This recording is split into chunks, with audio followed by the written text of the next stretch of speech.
Maplewood Park Place here off Old Georgetown Road in Bethesda has reached 100% of its employees vaccinated. Do you believe that this is a safer place because employees are vaccinated? Absolutely, unequivocally. I don't think there's any question about that. George Cohen is a resident and board member of this continuing care community, which has a nursing center. Virginia-based Sunrise Senior Living has contracted to manage the staff.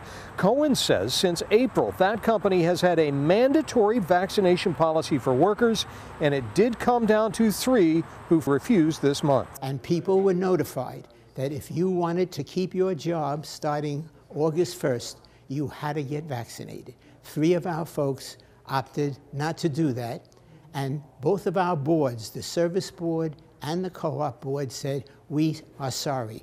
We are not going to let people in here and endanger this community unless you've been vaccinated. And those 3 people have been put on what Sunrise calls unpaid leave of absence. Now, Governor Larry Hogan here in Maryland says all long-term care and nursing providers should follow the lead of Maplewood Park Place and Sunrise. But there is no state requirement. This week, the state named the worst performers, which included facilities in Western Maryland and the Eastern Shore, where less than 50% of employees were vaccinated, according to a Department of Health report.